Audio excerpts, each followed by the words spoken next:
Hi ladies, I have a gift for you.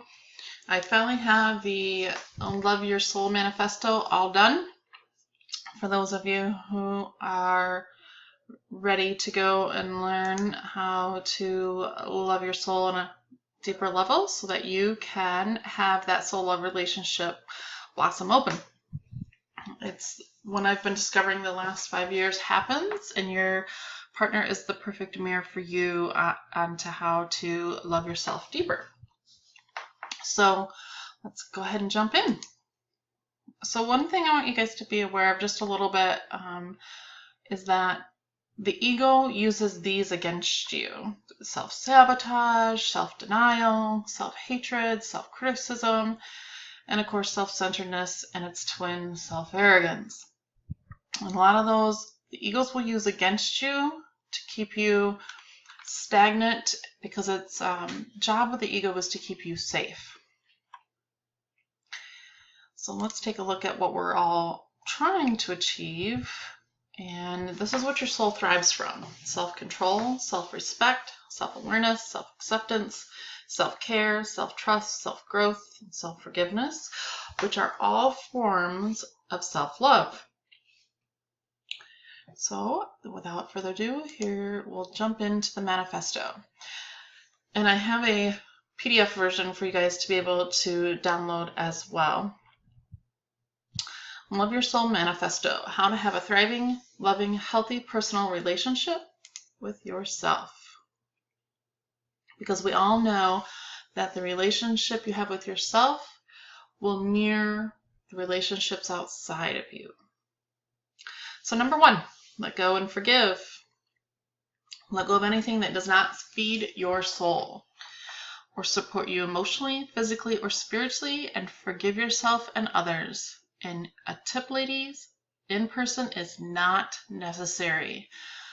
I was a big one to hang on to some grudges towards people in my life a little bit, and then once I learned this great technique on forgiving and it not having to be face-to-face to the person. Now, obviously, can that be possible? Yes. If you are open to it and you feel the need to do so, I encourage you to do so. Is it necessary? No. And O is for own and stand in your personal power. Do not dim your light for anyone. When someone is ruffled by you, it's about them, not you. They have the ego problem. As long as you are not coming across as on your ego level in a spewing way. And that's a class for a whole nother day. So then V is for vulnerability. The one we all cringe about sometimes. I know I do, or used to, I should say. But one thing I learned is that learn to be vulnerable with yourself, and then being vulnerable with somebody else is a whole lot easier. But if you can't even be vulnerable with yourself, don't expect somebody else to be vulnerable with you either. E is for endless joy and happiness. It's what the energy of love is, and it's no one's responsibility but your own for how you feel at any given moment. That choice is yours. Decide. So I'll give you a little example. A lot of times I see a lot of women in relationship expecting their spouse to make them happy. It doesn't work that way, ladies. It is your job to be happy at your choice, regardless of those around you and how they feel.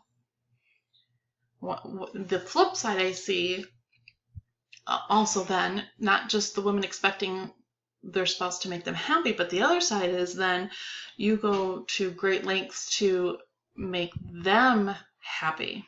Again, you can't do it. It's up for them to do for themselves. Been there, done that.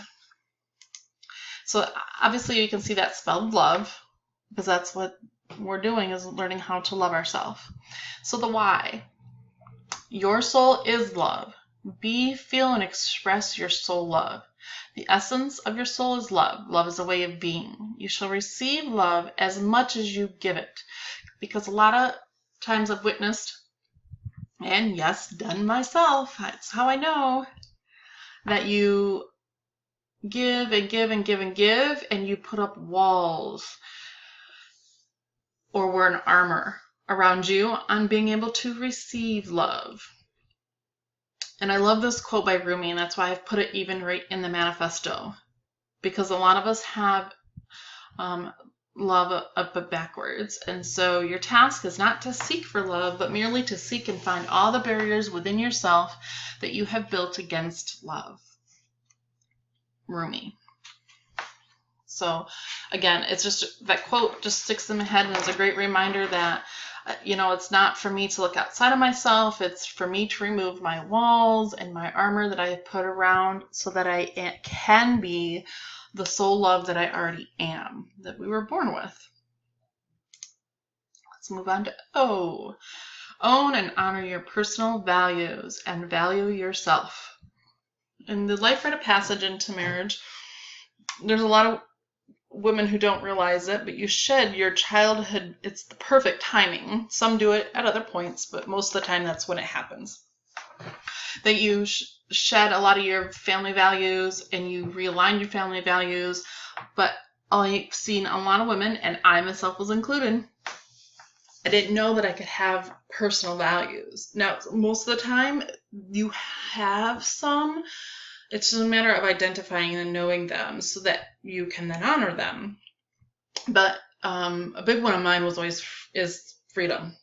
But there's a lot of times that you don't know them, and so getting clear on those so that you know will make a big difference. And they're most likely you're gonna pick up on them because you've been subconsciously living them to a point. It'll just be great to bring them to your conscious level. And then this one's a double whammy because you also then have to value yourself. Get clear on those personal values and live them. Your personal values are non-negotiable, ladies. And then valuing yourself in order for someone else to value you. Our big one here is looking for approval from your parents, and then you shift that to your partner as you get into that relationship. And it's a big no-no, and it's a waste of your energy of where you are. It's a form of self-sabotage because you're looking for that approval that's holding you probably in pause status. And this one, just to give you an example, valuing yourself will come across as you might, in your relationship, not see the value you bring to the relationship until you try to do so much to, I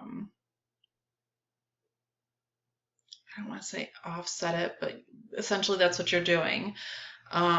Valuing yourself shows up in another way in your relationship as he can do better. Why me?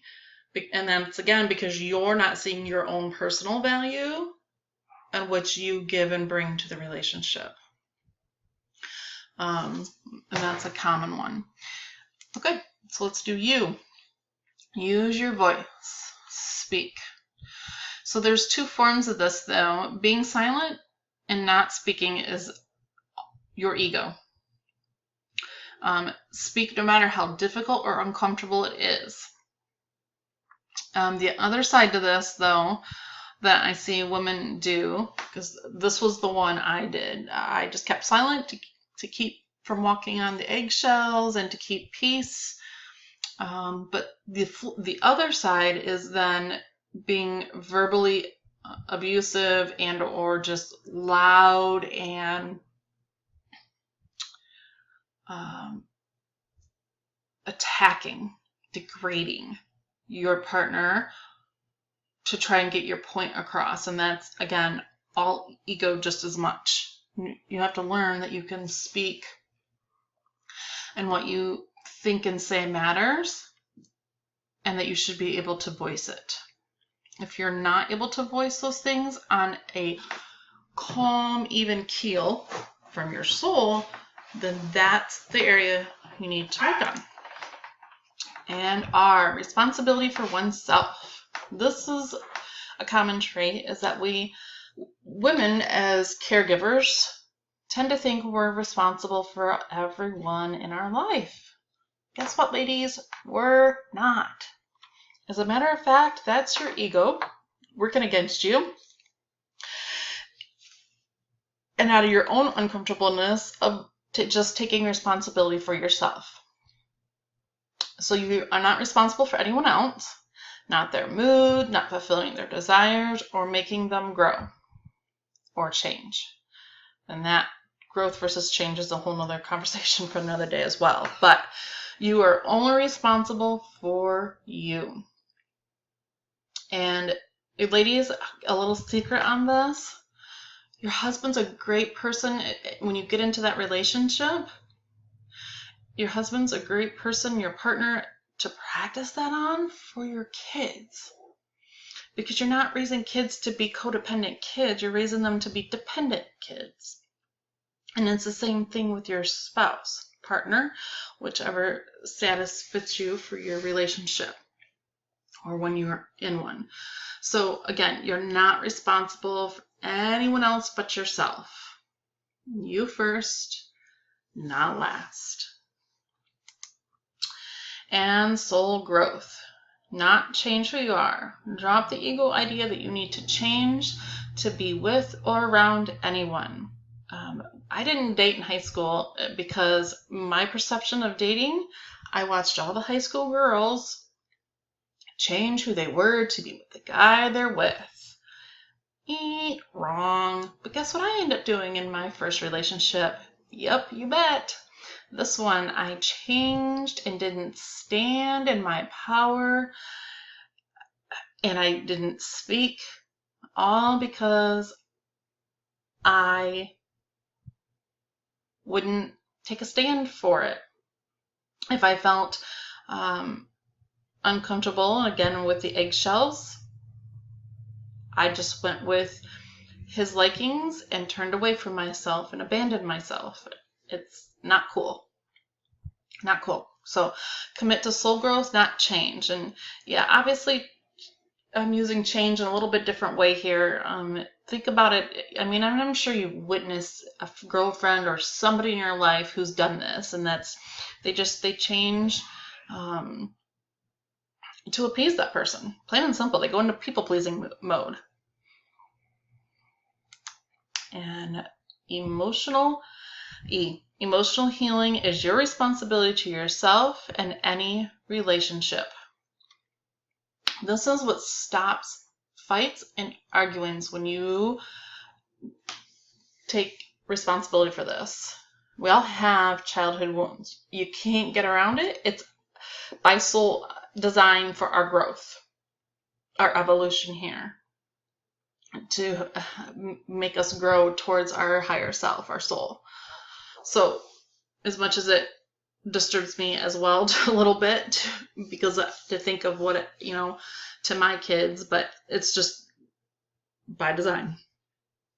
So, but owning and healing your past and present ego junk to prevent spewing it at others and your loving partner. When you take responsibility, this prevents arguments and fights from happening, and you will stop taking it out on other people's. And oh wow, let me stop here for a second. When you take responsibility, this prevents arguments and fights from happening. And you will stop taking other people's ego junk personally, because you'll begin to recognize in a conversation, or when you feel, this is where the triggering I've talked about a lot comes from, and where you will feel, you'll begin to see, and the one question I've used on this is just, okay, wait a minute, is this coming from his ego stuff or mine?